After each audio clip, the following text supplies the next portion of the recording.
So hello everyone, কেমন আছো তোমরা সবাই? তো এখন বাজে রাত 10টা মতন রাত। আর এখন আমি বেরিয়েছি কেনাকাটা করতে। এর আগের দিনও গিয়েছিলাম, তো এর আগের দিনকে জিসান ঘুমিয়ে গিয়েছিল, ওই জন্য রুমে চলে এসেছিলাম। যেহেতু গাড়ি করে যাই, ওকে নিয়ে ওটা নামা কষ্ট হয়ে যায়। তো গেছিলাম এই দোকানের ভিডিও দেখে গেছিলাম জুতো কিনতে। তো তারপর এখান থেকে দুজোড়া জুতো নিয়ে নিই। তারপরে ভাগল দিয়ে চলে যাই লেডিস মার্কেটে চৌঠা বলে।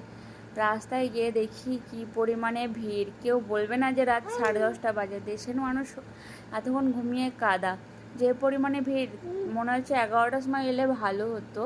মানে তাও ঠেলাঠেলি হয়ে যাচ্ছে। কিছু মানুষ কি বলবো, এক একটা মানুষকে এত রাগ ধরে যাচ্ছে, মানে গাড়ির হর্ন বাজাচ্ছে, সরার নাম নেই, সেই ঠায় দাঁড়িয়ে আছে। তারপর আমি নিজের জন্য কিছু কসমেটিক কিনে নিই, আর জিসানের জন্য নিয়ে নিই এক জোড়া জুতো।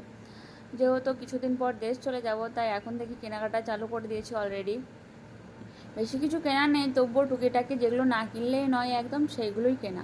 তো তারপরে আসার সময় ওর পাপার গাড়ি দিতে গেছিলো দোকানে, আর আমি নিচেতে দাঁড়িয়েছিলাম।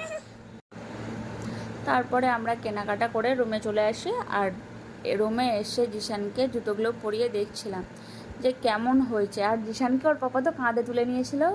আর এই জিনিসগুলোই আমি কিনেছি লেডিস মার্কেট থেকে, বেশি কিছু কিনিনি। কাপড় তো, জামা কাপড় তো কিনবোই না, যেহেতু অনেক পরিমাণে হয়ে গেছে ট্রলিতে, মানে জায়গা ধরছে না, এরকম একটা ব্যাপার। তো আজকের মতো এইটুকুই, দেখাবে নেক্সট।